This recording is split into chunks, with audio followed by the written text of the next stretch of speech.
Olha, como prometido, agora o assunto é política nacional. Já está aqui conosco no estúdio o senador Rogério Marinho, do PL, líder da oposição no Senado. Boa noite, senador. Boa noite, Enio. Boa noite a todos aqueles que nos acompanham, Dinarte, Gustavo. Estamos aqui à disposição para conversarmos um pouco aqui a respeito do país aí, do estado do Rio Grande do Norte também, né? Ontem o ex-presidente Jair Bolsonaro e mais 7 pessoas viraram réus por tentativa de golpe. Já era esperado pelo senhor? Olha, tem um livro de Gabriel Garcia Marques que o título é A Crônica de uma Morte Anunciada. Né? É evidente que todos esperávamos, pela forma como os juízes se comportaram ao longo desse processo que culminou com a formalização, né, do processo contra Bolsonaro, que isso aconteceu. O ministro Alexandre de Moraes é sabidamente um desafeto do presidente Bolsonaro. Ele deu diversas declarações se colocando como vítima deste processo, o que me parece assim bastante esquisito, no mínimo, para não ter uma palavra mais forte. Como é que uma vítima pode ter imparcialidade ao proferir uma sentença no futuro, que já contamina de início o processo. Tem a questão do foro. Nós temos na nossa Constituição e em tratados internacionais a condição do duplo grau de jurisdição para os cidadãos brasileiros, né? E o presidente da República, todos os ex-presidentes da República foram julgados de forma subsequente na primeira instância. A única exceção é de Bolsonaro, que está sendo julgado direto no Supremo Tribunal Federal. Ele e mais 1.500 outros cidadãos brasileiros que estão sendo acusados de terrorismo, de supressão do Estado de Direito, né, pela interpretação dada pelo Judiciário.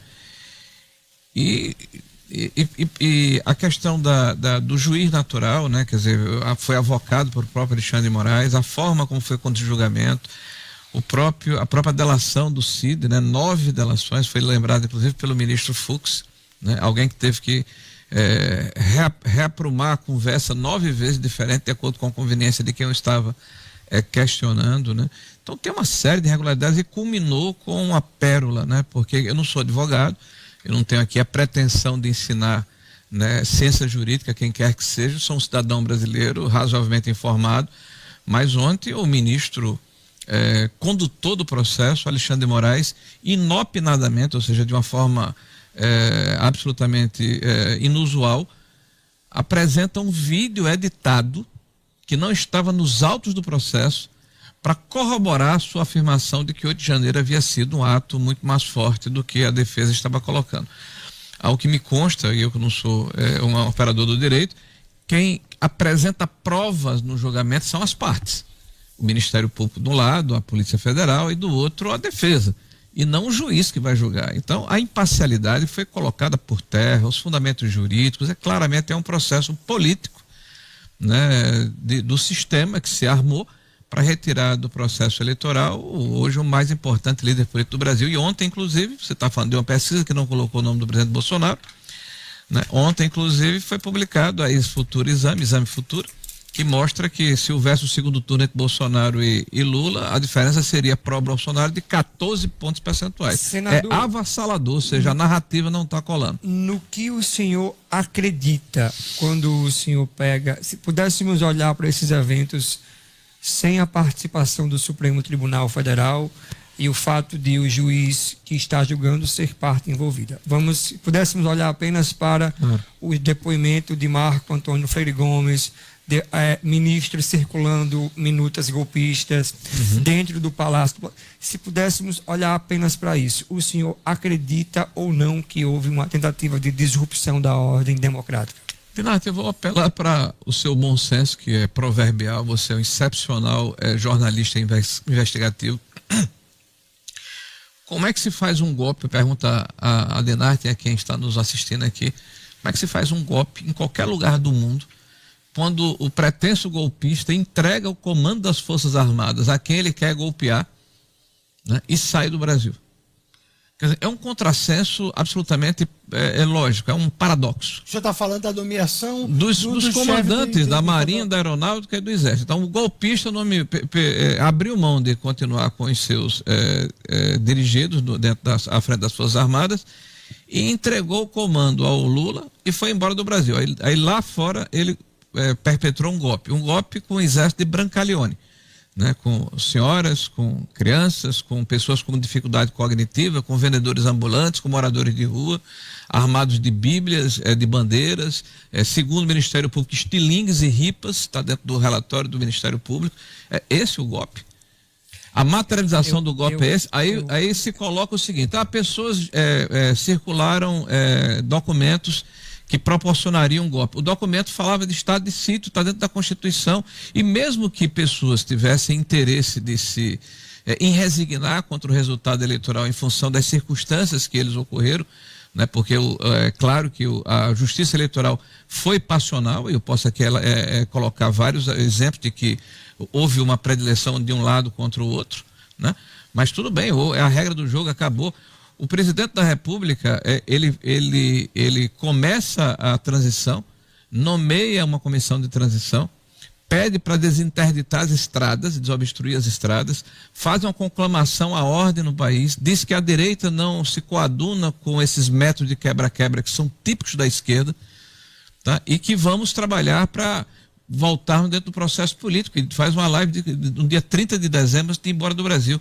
Então, veja, quando passa um processo eleitoral, Denardo, você está num ambiente palaciano, tem pessoas de todos os naipes, de todos os tipos, que falam tudo. Mas, senador, o senhor acha razoável que alguém que tenha perdido a eleição comece a receber no palácio do qual preside o Brasil os chefes das Forças Armadas para discutir uma minuta de estado de sítio, e com o comandante do Exército dizendo: recebi, conforme ele disse à PF, recebi das mãos do presidente uma minuta, eu disse: não podemos implementar isso aqui é uma disrupção. O senhor acha que isso é razoável? Aconteceu isso antes em algum governo? Eu vou lhe dar Dilma Rousseff convidou o general do Exército Vilas Boas Correia para falar sobre estado de sítio quando estava impeachmentada entre a Câmara e o Senado. Foi palco, inclusive, foi objeto, inclusive, de uma entrevista do general Vilas Boas Correia de quase 3 páginas na Veja. O seu exemplo sensacional, porque eu me recordo que ela foi empichada e desceu o Palácio do Planalto e não houve disrupção, porque o impeachment foi seguido. E houve disruptura. Não houve a transição. A transição não ocorreu. Você está me perguntando sobre o exemplo. O exemplo aconteceu nos mesmos moldes, ao invés de ter os 3 Forças Armadas, tinha uma. Tinha um general do Exército que comandava o Exército Brasileiro, e deu uma entrevista relatando o fato, que aconselhou a presidente a aceitar o resultado do processo que estava sendo perpetrado dentro do Congresso Nacional. O presidente consultou, à luz da Constituição, os seus assessores e tomou a decisão de não tomar nenhuma decisão. Inclusive, se fosse implementado esse decreto, ele teria que ser submetido ao Congresso Nacional por maioria absoluta da Câmara e do Senado da República. Então, você especular a respeito de uma situação que não aconteceu, se passar a ser crime, por favor. Né? O que existe de fato, Denardo, é o seguinte: as especulações são muitas, mas se você pegar o próprio relatório do Ministério Público, né, que faz a acusação final, existem 2 situações absolutamente conflitantes e são colocadas como uma peça da mesma moeda. Eles colocam que há 2 planos que são colocados como legítimos, um para assassinar o presidente da República, um negócio assim extremamente esquisito, e o outro para prendê-los. Como é que você prende e mata? E os 2 planos estão sendo levados em consideração como se fossem peças do mesmo engenho. Esse plano eu acho que houve dentro do palácio. Eu acho que houve. Meu amigo, eu não posso comandar, eu não posso discernir. Eu vou voltar à primeira pergunta. Eu não posso me responsabilizar sobre mais de 5 mil pessoas que transitam dentro de um palácio. Acredita ou não que houve em algum momento uma trama golpista? Não acredito que pode ter havido, claro, mas não com a participação nem com a anuência do presidente Bolsonaro. Deixa eu perguntar 2 coisas ao senhor. Nessa transição, o senhor teve sempre ali presente, senador eleito ali com o Bolsonaro. O senhor escutou alguma coisa? É verdade essa história que tinha uma corrente que queria e o senhor fazia parte de uma corrente que não queria, porque surgiu isso? E outra coisa, se o presidente da República tivesse ido às câmaras e ter reconhecido a vitória do Lula, não teria, e ter dito ao pessoal do quartel, vá para casa, não teria sido ficado mais fácil, não, para minimizado esse incidente. Esse incidente todo. Gustavo, ele nas vezes em que foi instado a baixar a temperatura da sociedade após o processo eleitoral, ele se posicionou. Ele foi a público, por exemplo, pedir a desobstrução das estradas que estavam sendo feitos bloqueios.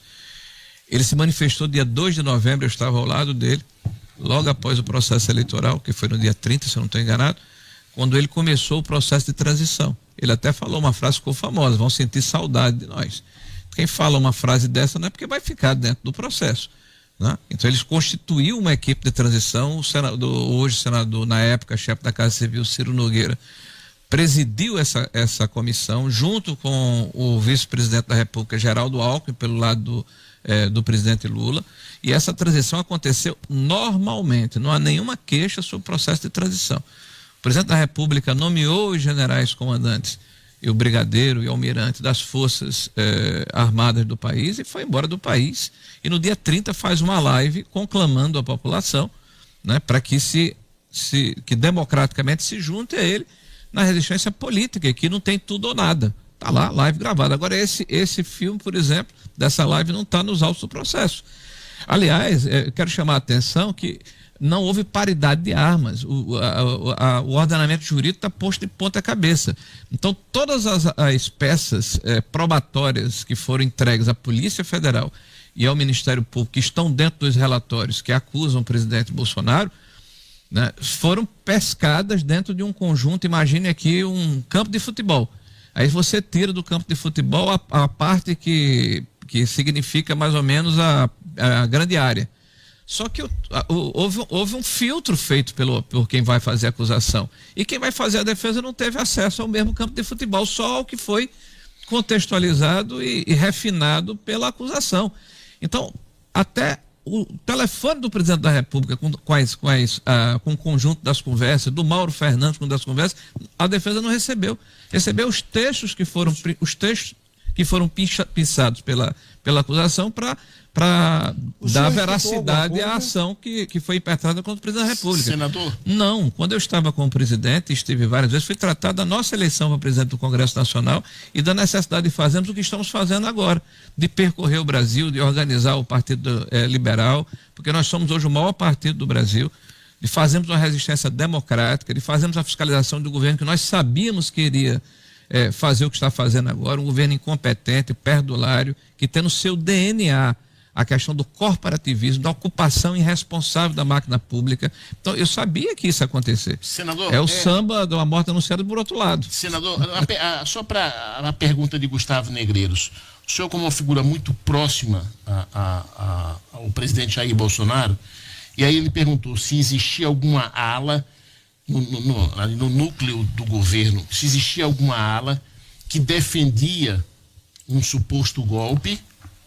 e existia uma ala que não admitia essa hipótese, essa possibilidade. Existia essa ala dentro do governo mais radical que defendia um suposto golpe de Estado ou não? Eu desconheço, eu nunca participei de um debate onde se foi colocado na mesa vai ter golpe ou não vai ter golpe. Tá. As conversas que tive com o presidente, com outros ministros, com as pessoas que o cercavam, sempre foi no sentido de que forma democraticamente iríamos trabalhar na oposição, já que o resultado das eleições estava conclamado. Complementar a pergunta dizendo, o presidente Jair Bolsonaro, mais 7 se tornaram réus. O senhor falou, é uma crônica, eu inclusive citei a mesma frase aqui de Gabriel Garcia Marques, era uma crônica de uma morte anunciada. Se tornaram réus agora.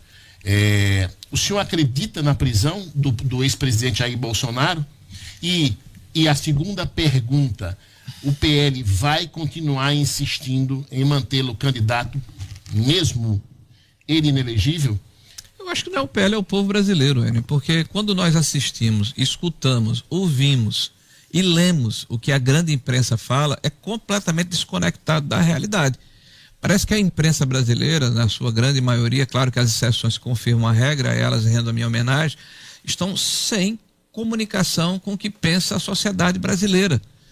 Então, eu ando por esse país, até pela condição de secretário-geral do Partido Liberal, né, de senador líder da oposição, vou a vários estados da federação, Eu sou praticamente instado a ser uma espécie de mensageiro entre esse cidadão que me aborda na rua, um cidadão anônimo, e o presidente Bolsonaro. E as palavras são: não desista, estamos com o senhor precisa voltar, volta a Bolsonaro. Então não somos nós, é a sociedade brasileira. Agora, nós estamos diante de um processo e nós temos que respeitar o processo judiciário.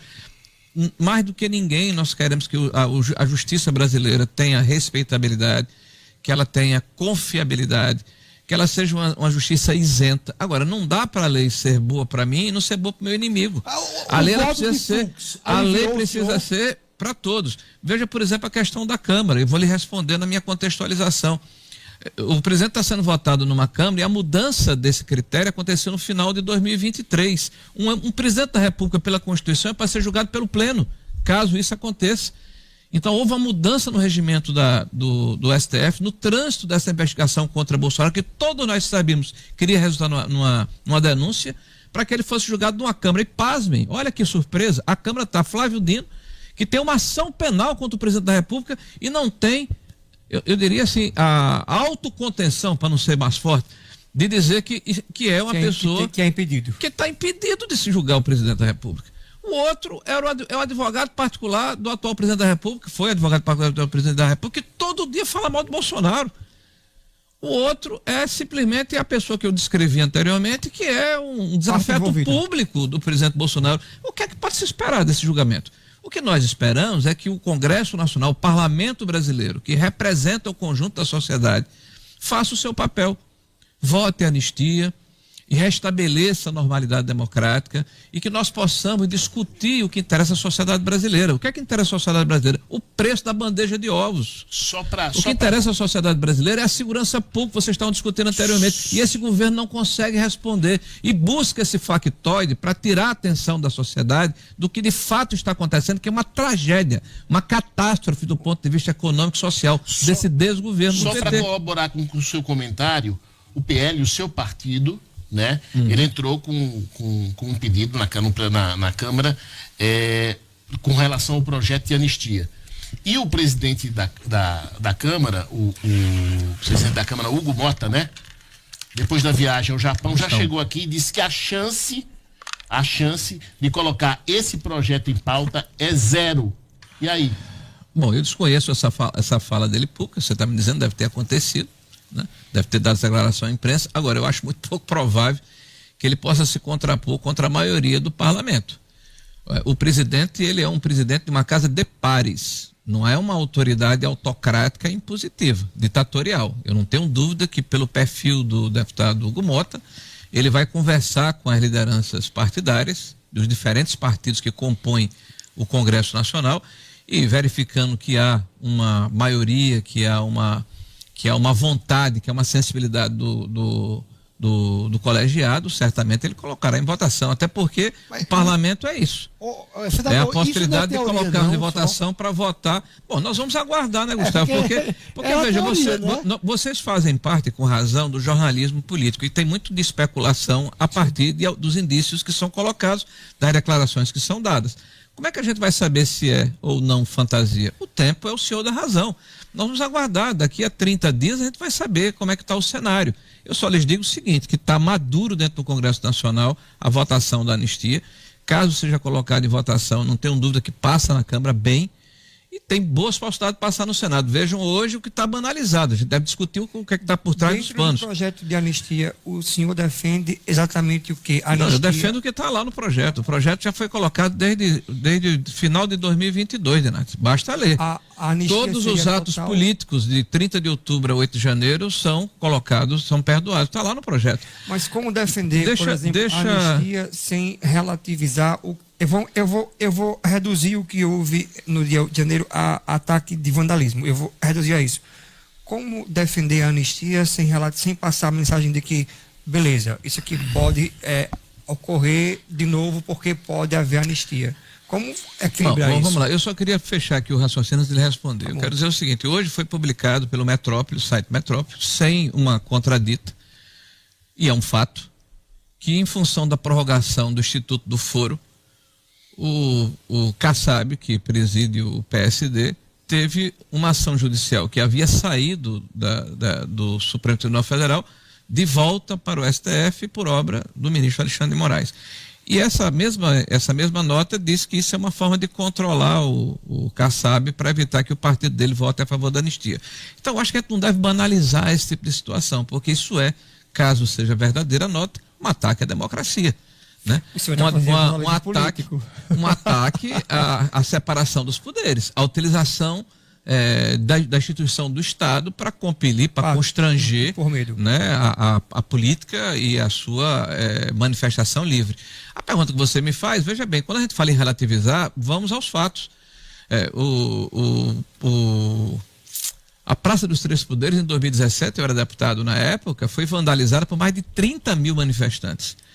E não foi uma coisa anônima, sem líderes. Tinha líderes, era o MST, eram os movimentos sociais ligados à CUT, a essas entidades ligadas aos sindicatos de trabalhadores, que estavam lá, invadiram prédios, depredaram, queimaram, incendiaram.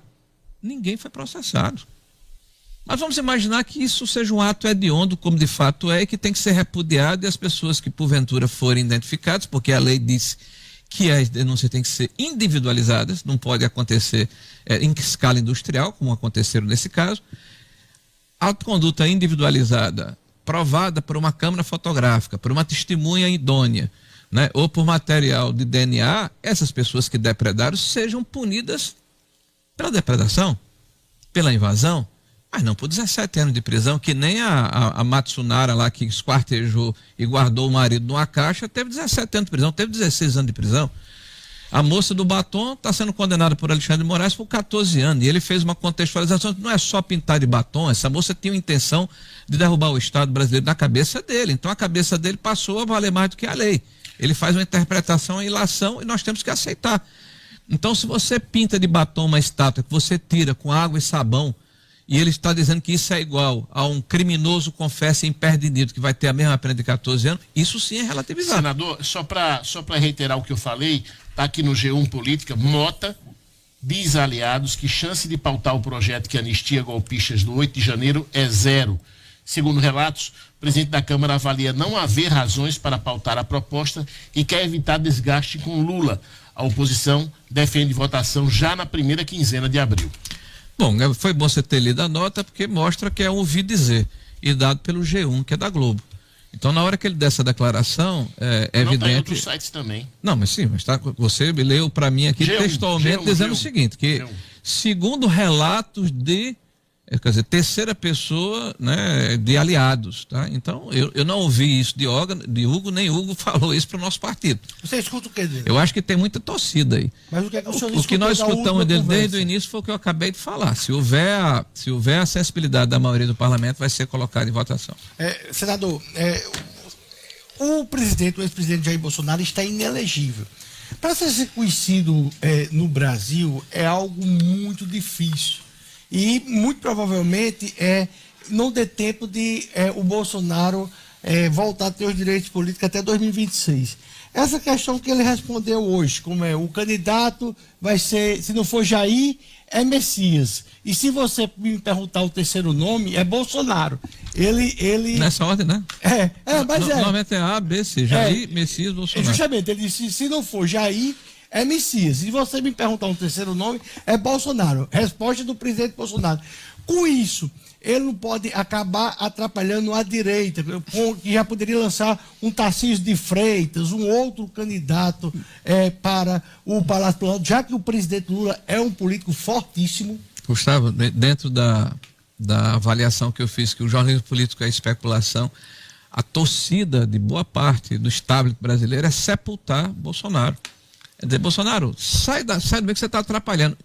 Um elefante não chateia muita gente, Bolsonaro chateia muito mais. Ele ainda não está sepultado, claro, senador? Que não. É alguém que anda no avião de carreira e metade do avião se levanta para tirar fotografia com ele. É alguém que vai a qualquer lugar do Brasil e é acolhido, abraçado, admirado, ovacionado. É alguém que tem eu convivo lá no PL e você não consegue falar com ele direito, com um fluxo de pessoas que vem do Brasil inteiro para tirar fotografia com ele e convidá-lo para ir para todos os lugares do país. Ele é hoje a maior liderança popular do Brasil. Isso incomoda pra caramba, porque, veja, olha a campanha que esse cidadão sofreu.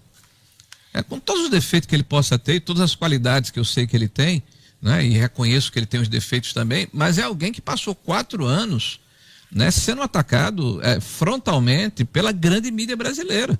Faltou inteligência emocional para lidar E com nesses isso. 2 anos, ele, ex-presidente, talvez seja o personagem mais citado do Brasil. Se você for para o Google agora e perguntar quem é o político brasileiro mais citado do Brasil, não é Lula, é Bolsonaro, porque até o Lula deve ter uma obsessão, porque todo dia ele fala em Bolsonaro.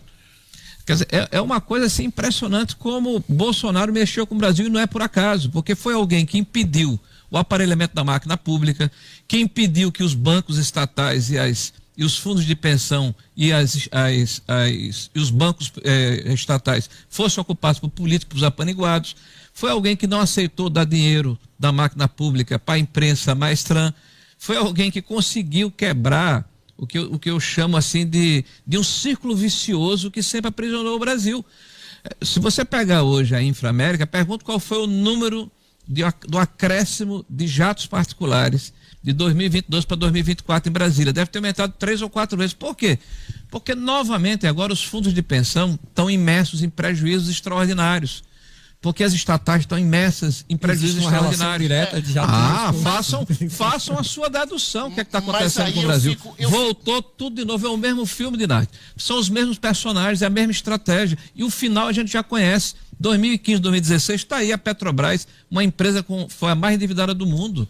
Está aí a corrupção que foi institucionalizada no Brasil. É a mesma coisa que está acontecendo. Todos os avanços que ocorreram na economia, nas estatais e tudo, porque o Bolsonaro perdeu. Olha aí, engenheiro de obra pronta. Não, mas aí entenda. Engenheiro de obra pronta. Vamos lá. Bolsonaro perdeu porque Bolsonaro é Bolsonaro, porque ele se manteve fiel ao que ele foi antes de ser candidato. As pessoas esquecem que ele se elegeu sem um partido político, sem dinheiro, sem tempo de televisão, sendo um outsider, sendo alguém que dizia o que falava. Né? E quando se fala, inclusive foi bom você ter lembrado, quando se fala em assassinato, plano de assassinato, o único presidente da República que recebeu um plano de assassinato nos últimos 30 anos foi Bolsonaro, que levou uma facada, aliás, de alguém que tinha sido filiado ao PSOL, que é uma linha auxiliar do PT. Então, se vamos falar de assassinato, vamos falar de atos e de fatos. Senador, quando a gente fala da inelegibilidade de Bolsonaro, quando a gente imagina o Supremo Tribunal... Olha que eu sou muito tranquilo. Viu? A gente tem que ser outro sério. Quando a gente fala da inelegibilidade de Bolsonaro, quando a gente vê o nosso Tribunal Superior, o nosso Supremo Tribunal Federal, que era para ser o guardião da Constituição, aí ele, na prática, ele se torna um superpoder, extrapolando suas funções, avançando sobre prerrogativas do Legislativo, do Executivo, invadindo competências. Como é que o senhor pode imaginar que esse mesmo Supremo Tribunal Federal, que tornou Bolsonaro inelegível... Não foi ele não, foi o TSE. Eu sei, mas é a mesma coisa. Tem ministro. É a mesma Senador, coisa. Não, Foi tem, bom saber. não, tem 3 ministros lá, né? Por favor, eu sei que o senhor não é gênio. Né? Vamos lá. Como é que o senhor pode imaginar que esse Jair Bolsonaro, que o senhor mesmo diz que está sendo perseguido, como é que o senhor imagina, o seu partido, os apoiadores, pode imaginar que ele pode se tornar elegível? E aí a pergunta vai mais além. Será que o PL, a direita, o centro-direita, a oposição a esse governo, ao governo do PT, não está perdendo tempo com isso? Foi bom que você repaginou a pergunta do Gustavo, mas vamos lá. Né? É isso mesmo. Está incomodando a boa. Mas vamos lá. Olha, num país em que quem está sentado na presidência da República foi alguém que foi julgado em 3 instâncias, 2 colegiadas, foi condenado, foi preso, passou 500 dias preso. E de repente, mais do que de repente, alguém chegou com a tecnicidade e disse, não, ele não está inocente não, mas o processo está nulo porque deveria ter começado geograficamente no outro local que não Curitiba. Esse cara hoje é presidente da República. Me desculpe, eu tenho o direito de esperar que haja alguma reviravolta até o final do processo. Eu não vou entrar na pasmaceiro, na inércia, nessa questão geral. Vamos enterrar Bolsonaro para resolver o problema de fulano de Beltrano, que está incomodado. Aliás, o ministro Gilmar Mendes deu uma declaração. Vamos julgar Bolsonaro em 2025 para não contaminar o processo de 26. E o devido processo legal. E o direito de apresentar perícias, provas, de se defender. Acabou isso no Brasil? Eu acredito que nós vamos ter um processo em que o parlamento vai ser protagonista, porque representa o povo brasileiro. Claro que ele precisa ser motivado, sensibilizado para isso. Eu acredito que ao final desse processo nós teremos um desfecho favorável. E se isso não acontecer, entrando na sua vibe, se não acontecer, nós vamos tomar a decisão no momento adequado e vamos perguntar ao maior líder da direita brasileira, que vai estar aqui no Rio Grande do Norte, se você me permite, dia 11. Dia 11. Né? Como é esse projeto? Vamos abrir aqui uma janela. Rota 22. Rota 22. Que qual o objetivo e como vocês pretendem começar? Porque Rota 22 começar no Nordeste, Rio Grande do Norte. É isso? É a região que é mais sensível para a direita? Aí o ex-presidente Jair Bolsonaro está vindo para o lançamento oficial do Rota 22. Olha, o PL hoje, além de ser o maior partido do Brasil, e o partido que representa a direita conservadora no Brasil, ele tem uma estratégia e um roteiro definido de dar identidade programática e ideológica ao partido. Então, quem nós somos e o que nós defendemos, de uma forma muito clara. Porque essa pulverização partidária, ele confunde muito o eleitor. Tá? Então, quem nós somos e o que nós defendemos. E por que o Nordeste, o início do Nordeste? Porque foi a região em que nós tivemos a menor performance, a pior performance eleitoral em 2022. Isso é uma razão óbvia. Por que Rio Grande do Norte? Bom, eu como secretário-geral do partido, tive uma condição melhor de implementar aqui no meu estado, até como um case, como um modelo, para que ele possa ser transposto para outros estados da federação. Nós vamos trabalhar também em mais 3 estados do Nordeste e mais outros 4 estados em 4 regiões do Brasil.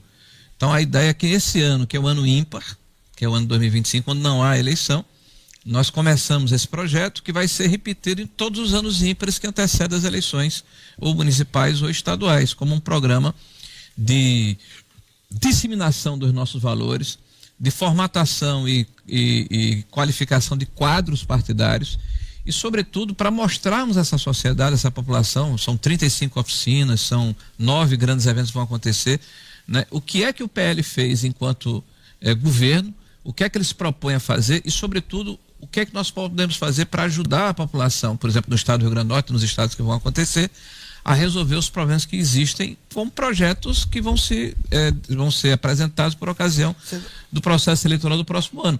Porque eu, por exemplo, faço uma crítica aqui ao governo do estado, como você já assistiu várias vezes, de que nós temos uma rede de saúde sucateada, nós temos estradas inservíveis, nós não temos um plano de segurança adequado, não temos um plano de geração de emprego e renda no estado, não temos um projeto educacional. Bom, é fácil você criticar. E qual é a nossa alternativa a tudo isso? Esse projeto de caravana, assim como o nome do ex-presidente Bolsonaro é mantido como candidato em 2026, quem vai ser apresentado como o pré-candidato? Se eu tivesse que dizer, olha, da caravana que está passando aí, o pré-candidato a governo do RN é fulano. Que fulano seria esse? Não, eu já me coloquei como pré-candidato, Dinarte. Agora vamos aguardar essa construção. É exatamente isso que eu queria perguntar. 2026 está aí, né? 2026 já está aí, né? Uhum. Um grupo que se formou para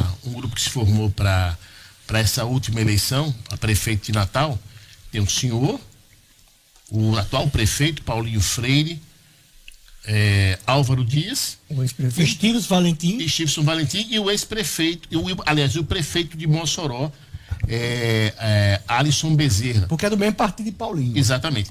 Um grupo reconhecidamente forte, um grupo de atuação política muito forte, muito representativo. Esse grupo está mantido para 2026? Vamos trabalhar para isso. Vamos trabalhar para que o grupo esteja unido para 2026. Está todo mundo trabalhando com o senhor?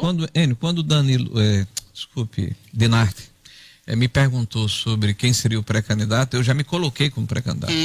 Né? Outros já se colocaram como pré-candidato. Sim. Então esse é um processo natural, é uma depuração. Vai acontecer essa identidade natural que você precisa ter com quem vai votar em você, mas também a construção de um projeto. A crítica pela crítica, ela às vezes ela é interessante, mas ela não se sustenta.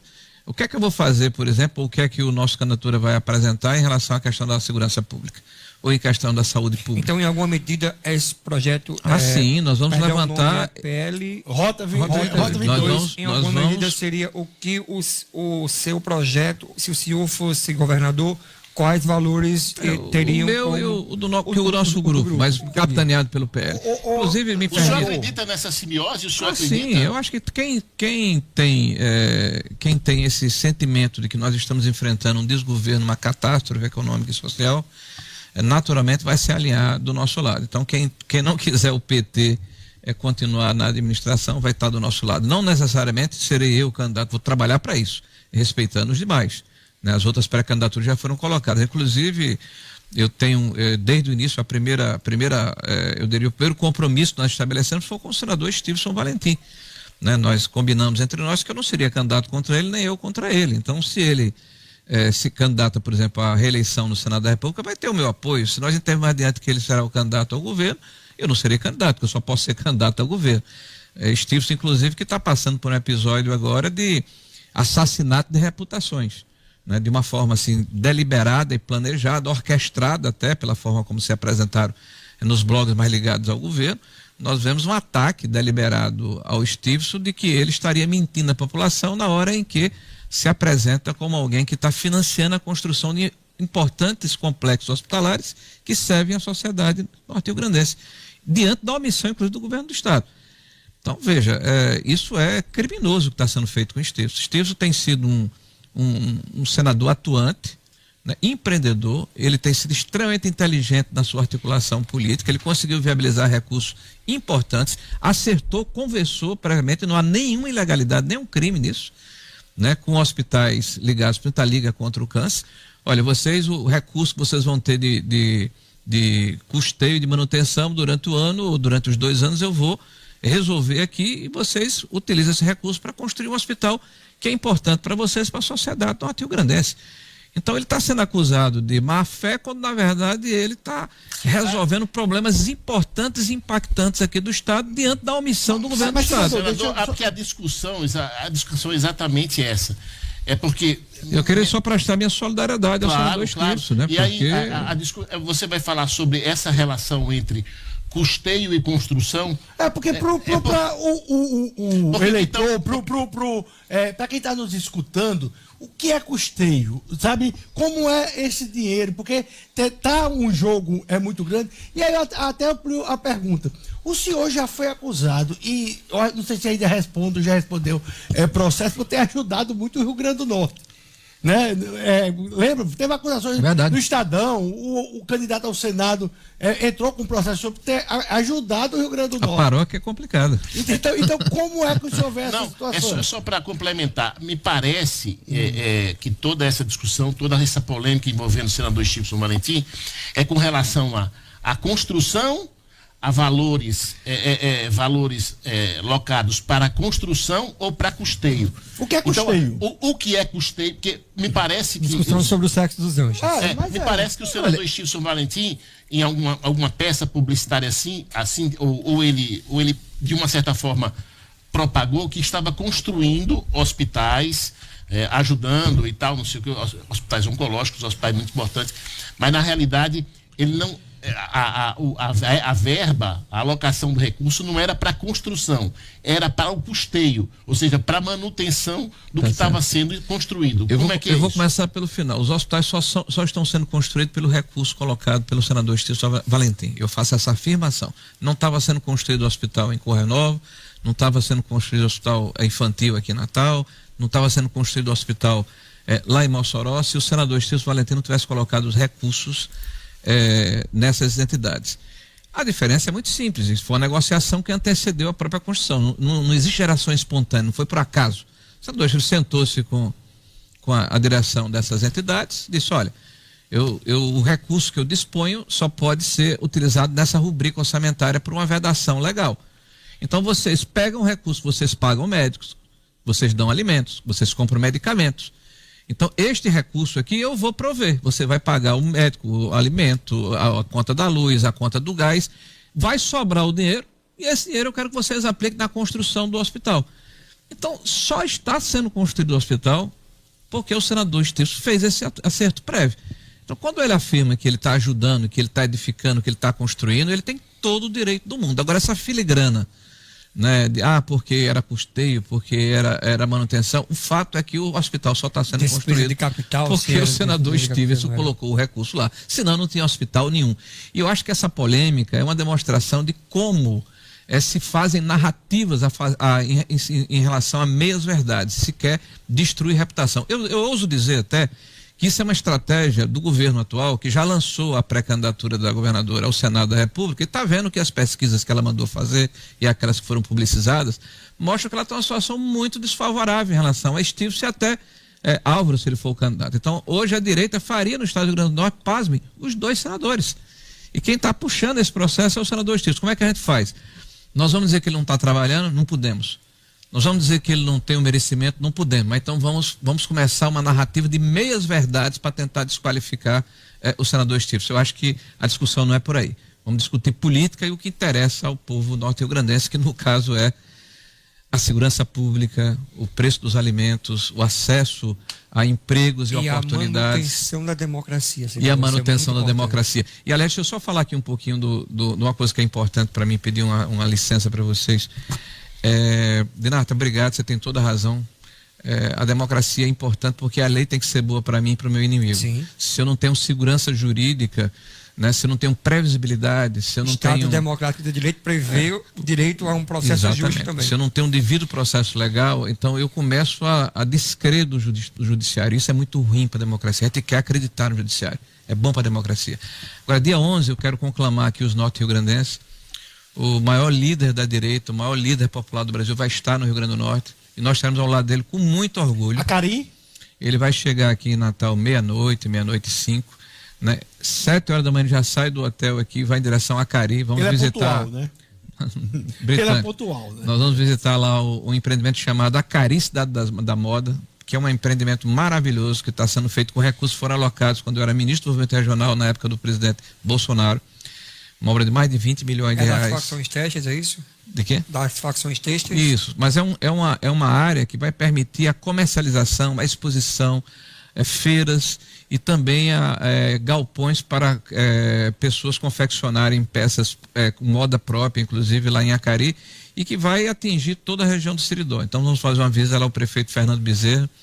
De lá nós vamos para Oiticica, vamos inaugurar Oiticica, vamos a visitar a obra de Oiticica, porque Oiticica, vocês sabem que ela estava abandonada e paralisada desde 2015. Ela foi retomada no final de 2018, foi paralisada em 2019, começou com todo vapor. Nós alocamos recursos que permitiu que quase 95% da obra fosse concluída, mais de 300 milhões de reais no período do presidente Bolsonaro. Só não foi concluída a obra pela incapacidade gerencial do governo do estado, que não conseguiu desalojar 12 pessoas durante mais de 2 anos para permitir o fechamento da barragem. Não sei se foi incompetência ou foi outra coisa, tá? Mas nós vamos visitar essa barragem que é importante para o Seridó, que permite inclusive que a adutora do Seridó, que foi a adutora que nós fizemos o projeto, licitamos, alocamos o recurso para resolver o problema de falta d'água em toda aquela região do Seridó, pudesse ter perenidade.